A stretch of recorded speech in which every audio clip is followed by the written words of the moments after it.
That's fucking perfect, Manny. Shout out to Manny, the super producer in the background. What's going on, everybody?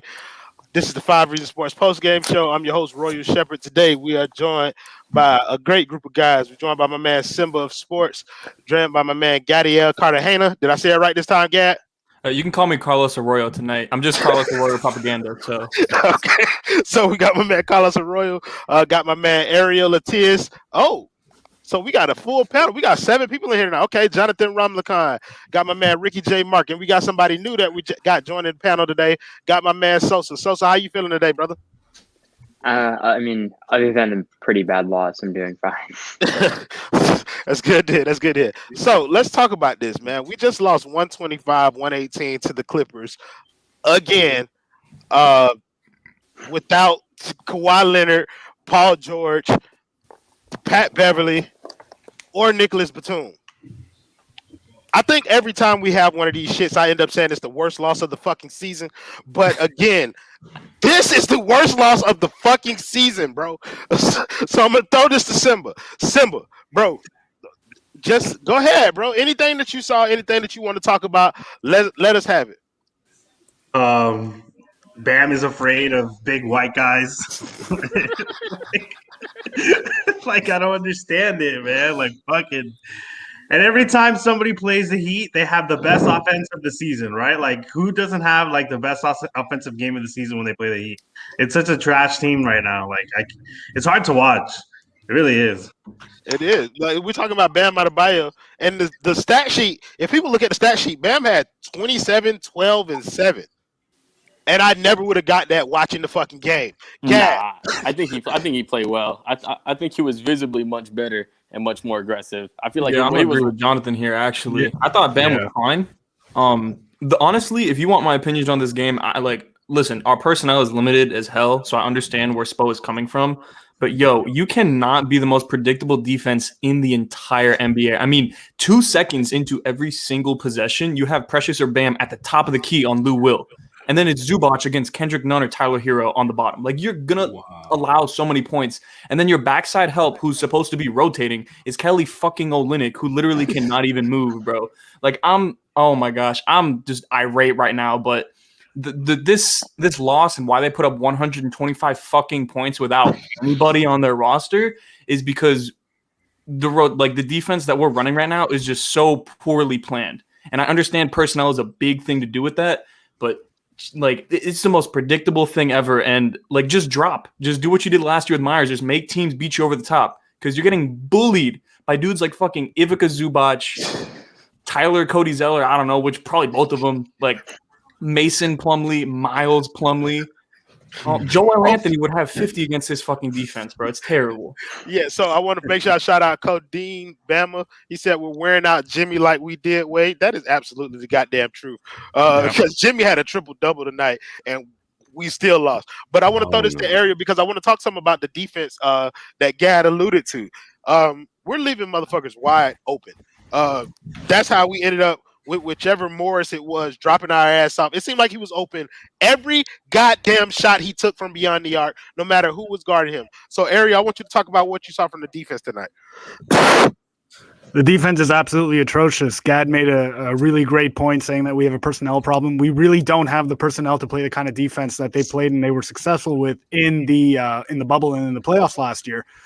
You know, when you've got guys like Mo, who, I mean, Ramlakan pointed this out on Twitter. I was tweeting about it. I think everybody who was watching the game was tweeting about it. Like, the defensive awareness there is just atrocious. And I know that he hasn't played in a little while, but like, man, I don't know what he was thinking. I don't know if he was thinking that, like, you know, Marcus Morris has made like a bunch of jumpers and whatever. I figure the law of averages will probably slow him down. That's not at all what happened, because he just kept helping off of him and leaving him wide open. He was splashing threes, and just the Heat defense, their guards can't stay in front of other guards. We got into the bonus super early in the first, third, and maybe the second quarter as well. I'm not sure about that one, but the first and third quarter, we were in the bonus right away. The Clippers guards got whatever they want, and frankly, like, this team needs a move. They need a trade. They need to get better defensively on the perimeter, because their guards just can't contain dribble penetration, and it's a huge, huge problem, has been all season. So I want to acknowledge 2 comments. We got a $5 dono from Alex Campbell. He said, "Why are we playing a switching defense knowing that we don't have the players for it? So it's supposed being stubborn." I 100% agree with that. That is a perfect that is a perfect capture of what Miami's Heat defense. And then I also want to acknowledge the $4.99 dono from Christian Carter. He said, "We got cooked by the Morris brother with no ring, who lives under his brother's shadow in Staples Center basement, and a dude named Coffee." So let's talk about Ramakan. I'm gonna throw this to you. Let's talk about the new random scrub heat killer that they anointed tonight, the boy Coffee. I've never heard of this motherfucker, and from what I saw, he just got out of the G League like this week. So let's talk some about the game that he had. What did you see? How did he end up having his career high in about 8 minutes?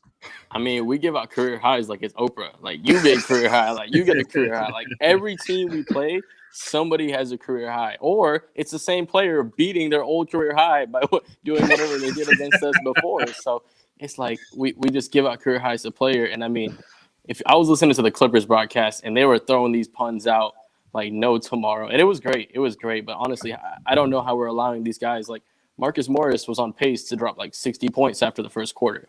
Like we give up quarters to different players. That's kind of the thing we do, is like we give up some quarters to some players. In the first half, it was Morris and Coffee. In the second half, it was Lou Will and Luke Kennard in that fourth quarter.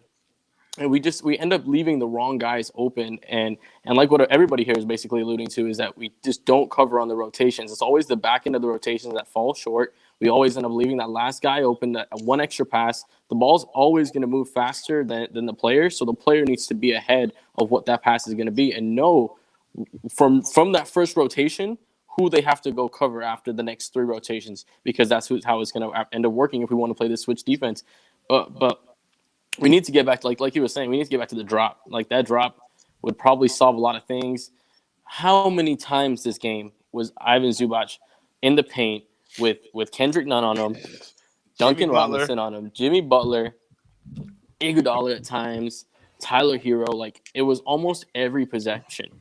And if we're not getting beat off the dribble, we're getting beat by this guy in the paint or every other white tall center in the league. So it's just, I mean, I don't know what to say to it other than this is what the Heat defense does. And if anybody watches that, I don't know, but he probably had 20 tonight against Miami. I'm sorry, Zubac. No, you're good. Wasn't that Zubac? I didn't. No, hell no. Yeah. But go ahead. Yeah, that is Zubac. That was Zubac. The other picture before, that dude had dreads or something. Like, is that Coffee? Is that Terrence Mann? Is that not Terrence Mann? I think that's that's not Terrence Mann. It's not. We don't know who the fuck this is, bro. I'm like 99% sure that's Coffee. I think that says all we need to know. Exactly. Yeah. So, but no, I want to throw this to Ricky. Ricky, you were the only person in the pregame show who said that this shit could have been a loss. And what had you so easily convinced to make that prediction that you saw manifest itself tonight during the game? Well, I mean, let's just be honest. The Clippers are better positioned to win a title this year than the Heat are. They're a better team from top to bottom. I mean, they have Serge Ibaka, whereas we have Kelly Olynyk and Myers Leonard's shoulder. You know, like, I mean, let's be honest. Like, they're a better team than we are. And it's kind of interesting because so far this season, there have only been about 2 teams that have lost by around 50 points. The Miami Heat and the Los Angeles Clippers, who lost to the Dallas Mavericks like within a week of when Miami lost to the Bucks. You kind of figured that the Clippers would kind of bounce back from it, but at the same time, they've been relatively healthy this season in terms of COVID and everything else. They're better than us. Their bench is better than our bench, and on our best day, we hope to compete with them. That should tell you all you need to know about our chances. Now, did we have a puncher's chance of beating them tonight? Absolutely. I mean, it was, 125, 118? Yeah. I mean, we had a chance, but the thing is, what the ongoing theme of this season has always been good, but not good enough. We're close, but there's something missing from this team. And I know we're getting a lot of comments talking about blow this team up, Spo sucks, Riley sucks, and a lot of it is just prisoner of the moment, knee-jerk reaction type comments, because you don't see these comments when we win once every 2 weeks. But look, it's just like, I mean, y'all don't get out your feelings, okay? You knew what this team was. But Ricky, bro, I don't think this is knee-jerk reaction at this point. I think earlier in the season maybe that would have been justifiable, but this is habit. This is trend. This is who this team is. Are we still gonna like? I'm just basing it off the comments though. Like we comment about the same thing every night. Like, yo, after a while, I'm not saying don't be passionate, but after a while, it's like you know who this team is. Like, I am not going to bed angry tonight because we lost, whether or not I like the Knicks. Like this, that's just called being. That's just called being a big boy. Like, hey, get over it. However you want to call it. I think it's interesting that you brought up the fact that tonight that we had a puncher's chance against a team that was missing 4 out of their 6 best players. That should tell you everything. Exactly, that should tell you everything. One of the reasons and I'm gonna throw this to you, Sosa, is the 3-point shooting or lack thereof when it comes to this team. Last year, it was one of the backbones of this offense in the way that we generated offense. This year, we can't count on this team to hit shit. Sosa, don't say shit. But how do you? But I mean, I want you to talk some about what you saw from this team's 3-point shooting tonight. Yeah, I mean, I think part of it last year we could sneak up on people. With Duncan, we were surprising other teams. We had the Bam dribble handoff, which is where Duncan gets most of his shots. And then this year coming into it, teams know what to expect from us. And at this point, I just don't think we've been able to figure it out yet. Like, I think Duncan has struggled to get his looks. He got in foul trouble early, so Max Strus had to come in. And we just really haven't had that rhythm with all our guys healthy to figure out, okay, what's our scheme to really get these guys open. And we're not going to sneak up on everyone anymore. Like, we're just in the finals. I think. Go ahead. Yeah, like, we're not going to sneak up on anyone anymore. We aren't surprising that team like, oh, wow, look at the Heat. Look what they're doing. People are expecting us to be great. And so far, I think we've kind of disappointed. Yeah, we haven't improved. You know, I mean, we got to the finals, but everybody else, I look at the top 4, like look at the Brooklyns, the Bostons, the Sixers, the Sixers. I mean, they have all gotten better in the offseason, and Miami decided to run it back. You can't do that in this league. You cannot run it back when it was a shock for you to get in the finals in the first place. If you're telling me that you're the Sixers and you want to run it back, or you're the 1990 Bulls, or the 2008 Lakers, or the 2011 Heat, yes, you run it back because you have a real good chance at winning a title because you got one of the top 10 players in the league. But right now, Miami, based on what you're looking at right now, their best case scenario is the 5th seed. Just realistically speaking. Now we can exit at that. Yeah, hold on. We can sneak into the 4th, but go ahead. But I wanted to make sure I acknowledge some of the donos that we got. So I want to acknowledge Christian Cardis. He said Bam needs a psychologist for his whiteboard fear. And after I get finished reading these, Gad, I'm coming to you. And then what were the other ones? I saw Carlos Garcia. He also said, I'm sorry, I missed it, but he said, but I also saw a trade for Drummond or another big ASAP. I do not want to trade for Drummond anyway. But let's talk something about Bam. Yes, everybody said he was visibly better tonight, but let's talk about some of the issues that he has had attacking guys bigger and slower than him. What have you seen in that regard that kind of lends itself to the way that this team has struggled, Gad? I mean, when you look at what Bam's doing, there's flashes, but he's not fully there yet. Can you guys hear me? My internet's like going crazy right now. Yeah, we can hear you, bro. Yeah. Ethernet. So there's flashes of him being able to take people off the dribble or like hezzy and then pull up whatever, and he can have a nice move and he can have some flashes of that, but it's not consistent enough to the point where he's doing this game after game, play after play. So I mean, this is just the growth of a superstar or whatever Bam is going to become in this league. It's going to take time. Like, I'm not going to kill him because it's not happening overnight. He'll get there eventually. There's flashes of it. That's what I care about. But it is frustrating that we know how good he is and seemingly he doesn't know how good he is. But I did want to point out to one thing in the comments. Someone said, what is Duncan shooting in the second half of games? Because it can't be good. And he's shooting 29.3% from 3 on 3.5 attempts a game. And Hero is shooting 25% from 3 on 3 attempts a game in the second half. So that's just running out of gas. Hero on Duncan struggling. Yep. Yeah. So I thought it was interesting. Oh, Manny, you are on it tonight, brother. Oh, for real. Oh, man. But Simba, I'm gonna throw this to you because I think it's interesting that he mentioned Tyler Hero, and let's get to some of the positives that we saw tonight, just for a little light. The players that we expect to play well played well tonight, and that's between Jimmy, Bam, and Tyler. They kind of led us offensively, but it was the other people around that kind of like shit the bed, namely Kelly Olynyk, who always has these games in here. How?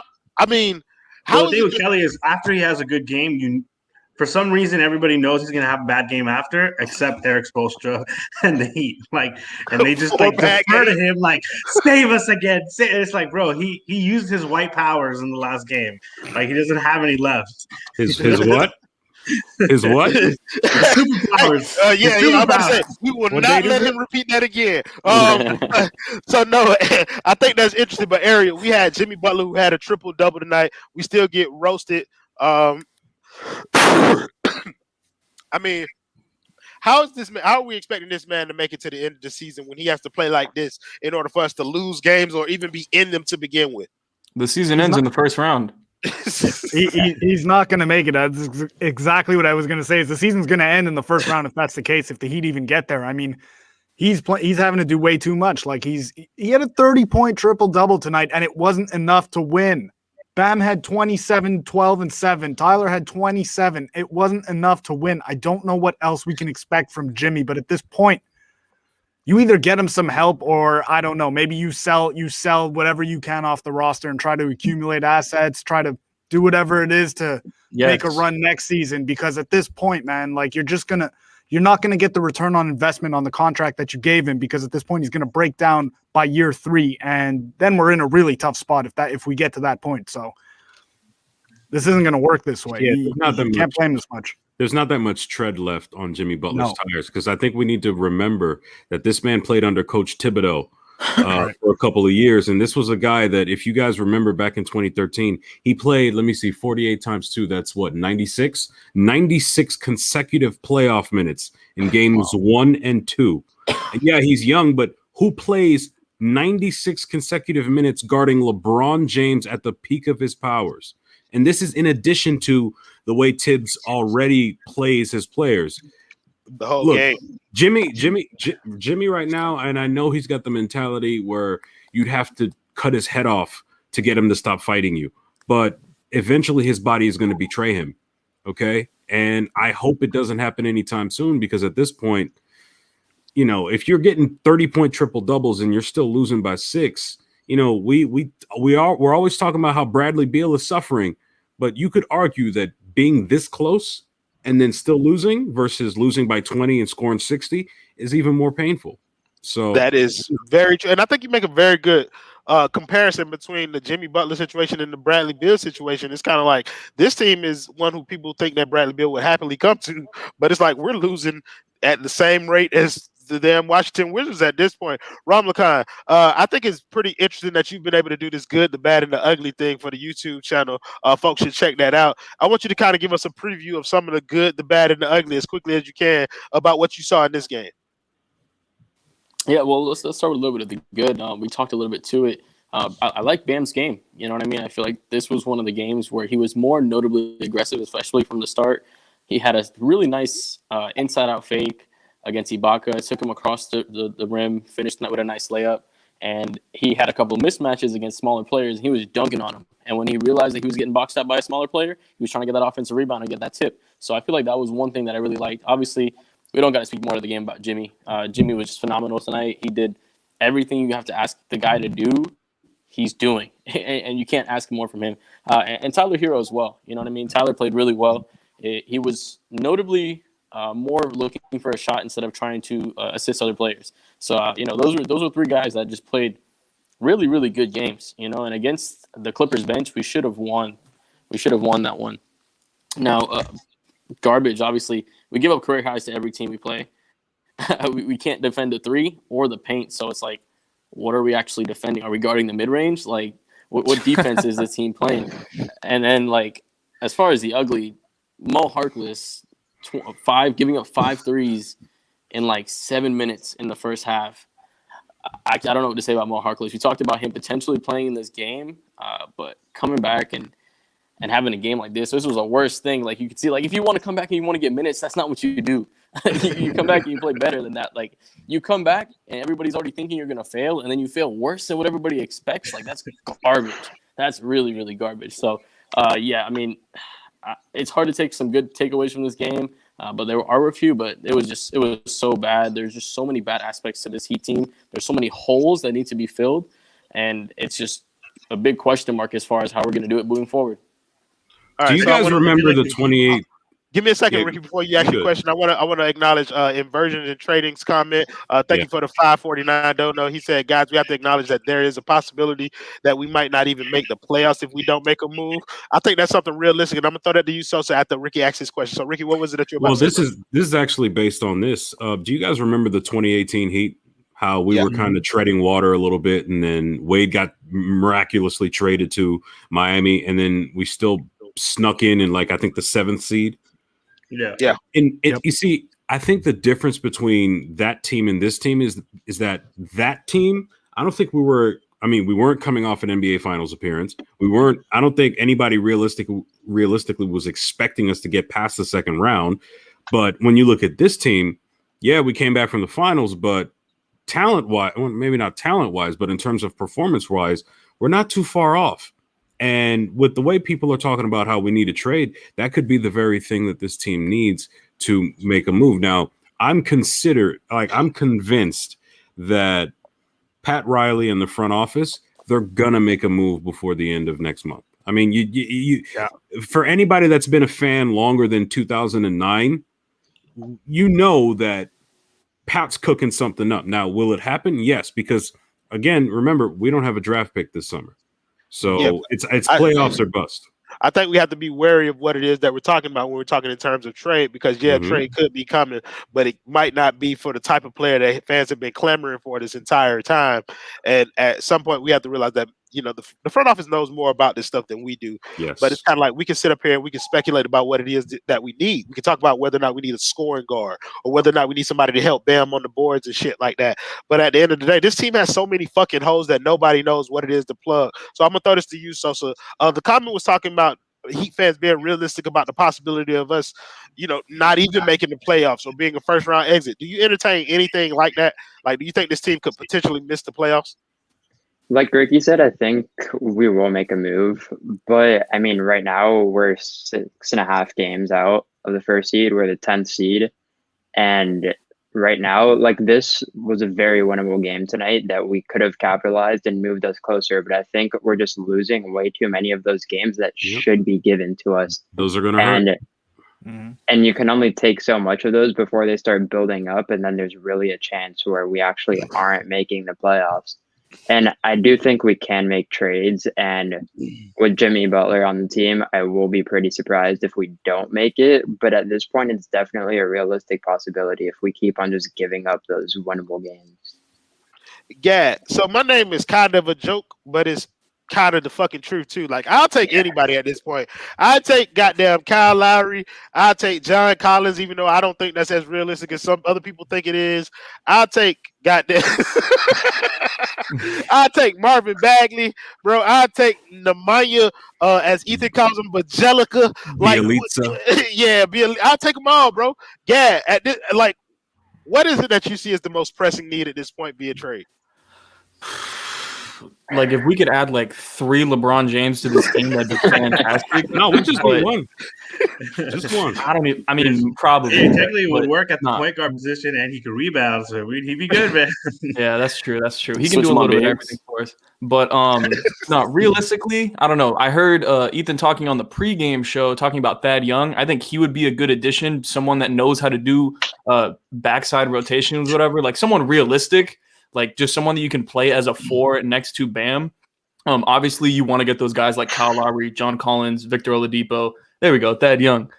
But if you can get pretty much anybody, like your thing says, just get anybody on this team, just shake up the roster, because we talk about all this Heat culture stuff, and yes, that rings true when we're playing well, but when we're playing poorly, we look really stupid for trying to just maximize these guys that are really not that physically and basketball-wise talented enough to kind of move the needle in the NBA. So I think you definitely just need to make a move to get back to like contention in the East, to be like a top 4 team in the East. I think you probably need like 2 moves, But we'll see what ends up happening. There's only so many trades that are going to happen, so we're all probably going to end up leaving this trade season disappointed anyways.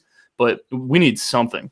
Yeah, so I think one of those guys that you're talking about, or one of the biggest ones, is Duncan Robinson. One of the guys who, like he could move the needle for maybe a contender, but right now, like for us, he's just not getting it done. Simba, like at this point, are you on the move Duncan train, or are you, still trying to hang on to him catching fire and recapturing some of that magic from last year? No, honestly, I wanted to trade away Duncan last year because I thought that's when his value was at its highest, right? So I was like, let's get rid of him. Like he's got a limited game, like let's be honest, his game has always been limited. So this year even more, really what he does in the game now is he just pulls players, towards him. That's really all he does. But even that's not enough for us. That's not helping us enough because we don't have other players that can shoot at a clip, that it benefits. We're just not. It's just so tough because we're not a good team and we're not really good at anything this year. Like there's nothing that makes us dangerous this year. We don't have like a strong point, inside the paint game or a strong 3-point game. We're not strong defenders. Like there's nothing that we're really good at. So like Gab said, maybe one player, shake it up. But honestly, we're not one player away from being contenders or anything. So it's going to take more than just trading Duncan, to be honest. We're going to if Heat fans really want to see the team get better, like be prepared to lose Duncan, probably Tyler Hero. Like I'm talking about this comment. Shooters have slumps, bro. This is not a slump, bro. At this point, like I don't think like at this point it's kind of like people have game plan Duncan Robinson out of the goddamn game. Yeah, and, they figured him out. Yeah, I want to throw this to Ariel because I think it was really interesting what you were saying about this team not being good at anything, Simba, and essentially that points to this team not having a fucking identity. So Ariel, like I think I was on the pod with Ethan a couple of weeks ago where we talked about what the fuck this team's identity is, and I think we've had a little more time to digest it. Ariel, in your opinion, what is this team's identity? Their identity is inconsistency, right? Like it's one game they're good, one game they can score, the next game they can't score. One game the defense is the issue, and the next game it isn't, right? In the 4-game win streak that they just recently had snapped, their defense was pretty good. They were holding teams to lower scoring outputs than they had been. But those were bad teams. Correct, exactly. Like that's the thing. They had been playing good defense, however. Like they were losing to bad teams as well before that. Right. And then we just wanted to see some kind of improvement. We saw it a little bit, or at least we thought we did when they played that stretch of bad teams, the Wizards, the Knicks twice, the Rockets. Tonight, though, this team shouldn't be able to hang 125 on you without Kawhi Leonard and Paul George, Nick Batum, who's had a pretty good season. Like they don't have an identity. It's inconsistency, if at all. That's what it is now. So I want to acknowledge the comment from Poetic Lifestyle. He said half our team are G League players. And Jonathan, I'm going to throw this to you about, just the roster in general. That is the truth, that our team is constructed mainly of G League players. Is the main problem on this team that we don't have the talent? Like, I don't know, because we've talked about scheme. We've talked about players not living up to their role. But is it at this point that they're just not talented enough? If you think about it, yeah, because we have too many guys that are good at one thing and not good at anything else. So we've created a bunch of specialists, but not anybody who can. So it's almost like, when you play fantasy, you want to pick a guy up off the waiver and then you want to trade him when his value is high. We should have done that, and we should be looking to do that with all these drafted players. Raise their value as high as they can and then trade them for somebody of consistency and somebody who can plug multiple holes for this team.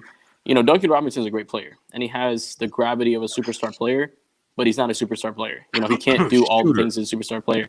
And same thing with like Kendrick Nunn. He can get the bucket, but what if he's not getting a bucket? Oh, you can honestly tell that he's too many players that can just do one thing and are really good at one thing. That Ethernet spreading through the network. But we don't have somebody and that's good if we have a superstar player. Am I having that Ethernet too? Yes, you are, bro. You go through the Ethernet. So Ricky, Give me a Comcast contact. Yeah, I'm Oh, about to say man. Ricky just got his internet handled today, so See? his internet running Crazy. smooth, bro. Look at him! I see you, bro. I see you, Ricky. So Ricky, offer us Yeah. some perspective on the season. Of course, we were talking about how the Heat were a couple of games out of being in like the 5th seed or 4th seed even, and even after this loss, this team is still in that position. So I just want you to give us kind of like some context on what it is that we're watching versus what it is that the team should expect moving forward. Sure. Absolutely. No problem. Look, I'll just be as realistic as I've tried to be throughout this entire season. Can we get the standings for the Eastern Conference just set up real quick? That'll help me. Help me. Manny has been on fire all post game, so I'm pretty sure he'll get that up real quick. Yeah. So, all right. So here's the thing, right? We are not where we're supposed to be. We are not as talented as a lot of the teams ahead of us right now. But here's the reality of the situation. While it is true that we're a couple of games out of just being in contention whatsoever, we are another 4 or 5 game winning streak away from being in the 6th or 5th seed, just like that. That's how close this season has been. In many ways, while we've talked about how the bubble in the playoffs last season was the great equalizer for a lot of teams, in many ways, a lot of these health and safety protocols have been a huge equalizer for a lot of teams right now. I mean, the difference in games is very small right now. I mean, you have 3 teams that have 11 wins, 2 teams that have 13, 2 teams that have 14, a good 2-week stretch, and you're right back in the swing of things. Now, as we mentioned before, a lot of the good teams are beating the teams that they're supposed to. Miami is not on that level because we've lost multiple games that we were supposed to have won.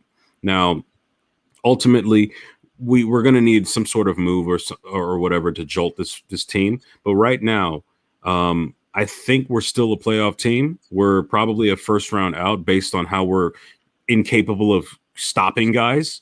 But I think in the grand scheme of things, as I mentioned in the pregame, you get us in a playoff series with any of these teams in the Eastern Conference, and we have a puncher's chance.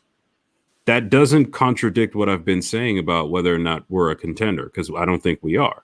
But like Falcon Smith is saying right now, this team is unpredictable. We could go from losing by 50 one night to looking like a title team in terms of defense the next night. We're going to need a few guys back. We're going to need Avery Bradley back because we need some defense on the wings. Can KZ magically resurrect what his hype was at the beginning of the season? Probably not, but who knows? No, that shit's over with. That shit has sailed, Ricky. Sure. I don't, it's not too much of a surprise. But right now, we've got guys on this team where at the end of it all, I wouldn't count them out completely. But that doesn't mean we can't call them what they are right now, and that's a bad team. They're not a good team right now. I think that is very fair. So let's talk about. We didn't mention Precious Achiuwa very much tonight. Someone shouted out Carlos Arroyo. I had to stay ready. I want to talk Sosa, and I'm gonna throw this to you, Sosa. I want to talk about Precious's game. There's a reason that Precious isn't playing. And I don't think Heat fans have been able to put their hands on it. Because he played, I guess he played well tonight. He played okay. Not great, not bad, not terrible. He was okay. But so what did you see from Precious's game, and why do you think it is that he hasn't been playing as much? I mean, he definitely showed flashes tonight. He had a couple impressive jump shots, which usually he doesn't take those at least every game. So he was impressive with that. And then he had some good flashes defensively, but I just think at this point he's too inconsistent. I think he's a raw talent, and sometimes he'll play very aggressive and he has a high motor, but he'll also make some bad decisions and he's clumsy, or his hands aren't always the best. So he'll drop some passes. So although he has shown those flashes of being able to attack the rim and being pretty good defensively, I just think he's still a little raw and hasn't shown that consistency.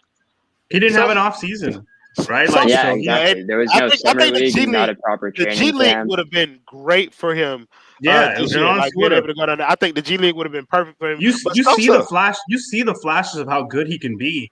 You know, I'm not saying he's going to be like a top 10 player or anything. I don't know, yeah, but you can see like he's got he's he's going to be got solid. stuff in him. Yeah. He's No, He going to be needs, solid. he need, yeah, he needs plays- Goron.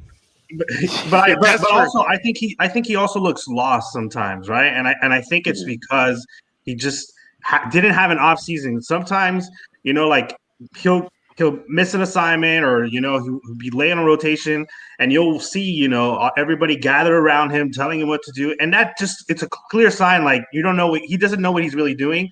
So maybe Spoelstra doesn't really trust him out there for too long, because he only played 12 minutes. Yeah, I think part of it is that that Spo doesn't quite trust him to the level that he needs to in certain situations because of those lapses that you're talking about. But Sosa, did you say that Precious didn't have great hands? I know somebody on this network who would be appalled by that statement. You hear me? But I see your name is Precious at the 4, Gad. Is that something that you hope that Spo explores, which is Precious at the 4? Because essentially that takes away our backup center. Well, I just think he's out of position, like in terms of what he's going to be. If you want to actually develop him, if you drafted him where you drafted him, the end goal is to get him to play with Bam. So maybe don't play him at the 4 now, but you have to groom him to be a 4. You're using him as a rim runner. He's only productive really outside of today when Goran is throwing him lobs. So I just think they're not really making sense of maybe where they should be using him right now. Listen, Spo knows more than me, obviously, but I just think if you want to try to maximize Precious in terms of developing him long term, because right now you don't look like you're going to win a championship this year, just play Precious at the 4. Let him maybe try to work a little bit as opposed to just have him setting screens and running rim running. It's frustrating to watch, but the flashes today were good. Yeah, you see, the thing with that is we have seen times where Spo would, I don't know if it's deliberately or because we're short on players, play certain guys out of position. I don't know if you guys remember, but between 2008 and 2010, there were times when Spo would try to play Michael Beasley, of all people, at center.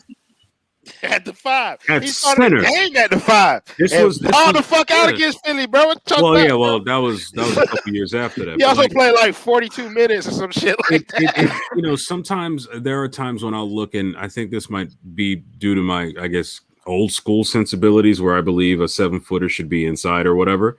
But when you look at a guy like Michael Beasley, he has no business guarding other 7-footers. I believe that you can guarding.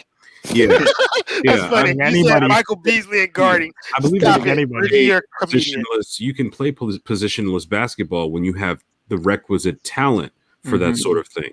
But when you like what we just heard here, Precious needs to be a power forward. He needs to be developed as a power forward, and I'm hoping that they're working on his jumper, because if they're able to develop a consistent knockdown jumper from 15 feet out, at the very least, while Bam is roaming around and doing his thing, they can alternate in terms of who's going to be inside causing havoc. Right now, that hasn't happened.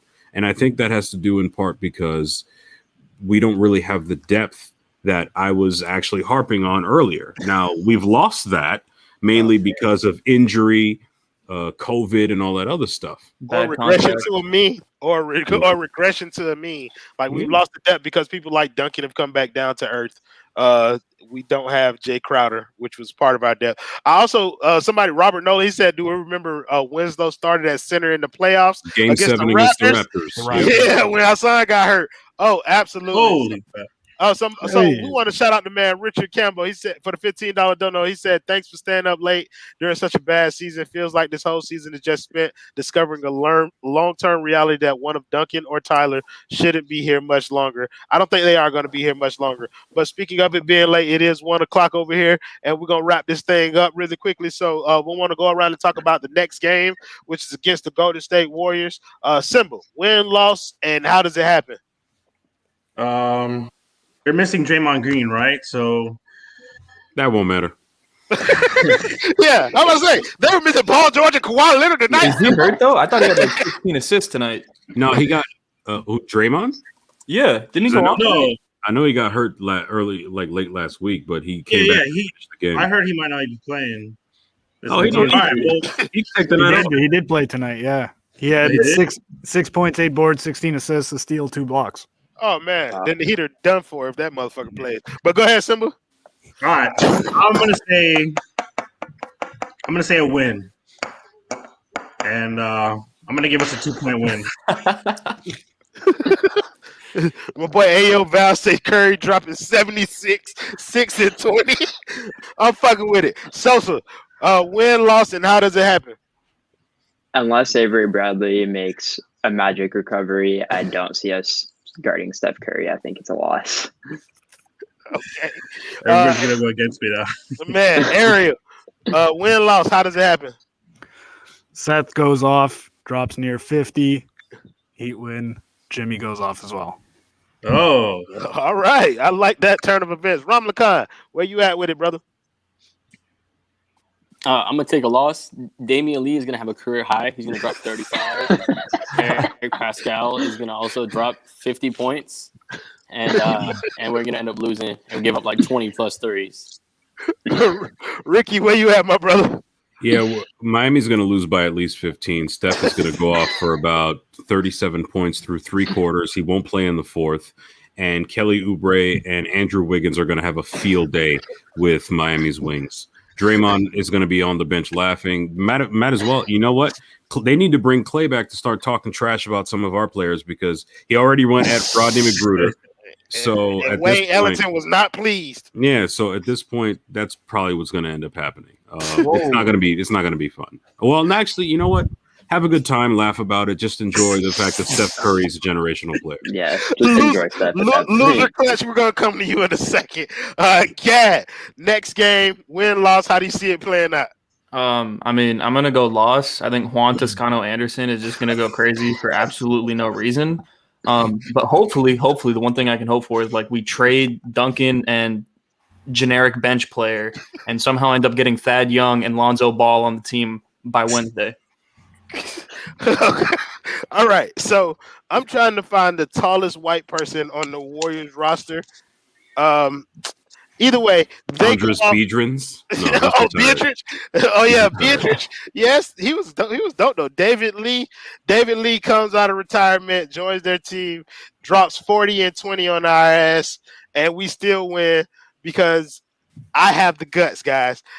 Loser clutch. Before we wrap up, bro, add some perspective and then give us your prediction for the next game against the Warriors. How much has an NBA team ever lost by in a single game? Like 68. Miami to the Cleveland Cavaliers. I think it was in 1990. Oh, it was Miami. Shoot for 70.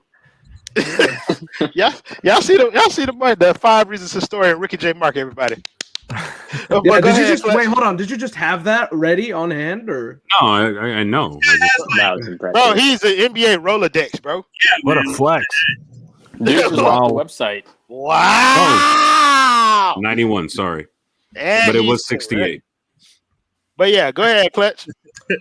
What can I say about this game? Well, I was on the pod, so you can hear a lot of what I had to say. I want to just preface this by saying that Greg, the Hope Trafficker, is not going to want to listen tomorrow to the pod. I'm just saying that right now because the whole thing was just me yelling and screaming at this front office. So just don't listen to it. If you're a Hope Trafficker in the comments, do not listen to tomorrow's pod. But outside of that, the ads are going to love this. Yeah, that's true. Yeah, right. But outside of that, I mean, they could still go 4-3, and that's what we said going into the trip. Like we said, 4-3 is a win, and like I said that, like before Paul George and Kawhi got hurt, I chalked this up to a loss. But like, let's be realistic here. This team just lost to the third stringers that Jimmy beat in Minnesota. Like for the second time this season. Amir Coffey has our number. Oh yeah, it hit his amazing 1.6 points a game. All right, so let's pay the bills, guys. So tonight's show was brought to you by Biscayne Bay Brewery, which is what I'm drinking, guys. The official beer of 5 Reasons Sports Network. Biscayne Bay Brewery. Biscayne Bay Brewery. That's what this is. Seltzer Mayberg called them for legal shit. We also got Best Ever. You do your sports simulating stuff. Ethan and David Fernandez. They're the experts on that. If you want to know about that, then ask them. Let's do Prize Picks. Use the promo code 5, and then you'll get 20% off of your. That's not right. Prize Picks matches your donation up to $100, dollar for dollar, and then use the promo code 5RSN on Manscaped.com. Shave your balls, and they give you 20% off of your total order, and then Free shipping. Free shipping. Booyakasha. And then tomorrow, you can catch us on the Clutch Corner at 8 o'clock p.m. Make sure you check out Ramlakan. He might give you the good, the bad, the ugly, and tomorrow. And you guys doing Fight Night on 5 this week? Yeah, Because I Fight know Week on there's 5 on Thursday. I keep calling everybody Fight show Week the on wrong 5. thing. Fight Week on 5. But yeah, thank you guys for staying up late with us. We had fun. Thank you guys for shouting at us in the You had comments. fun? No, shut the fuck up, bro. I'm supposed to say stuff like that, bro. This is a generic closing. Okay. He'll take anybody at this point. Yeah, I'll take anybody at this No, point. sir. But Not yeah, me. yeah, you guys have a great night. Hopefully we can get a win for y'all next time, but we'll see y'all next game. Peace.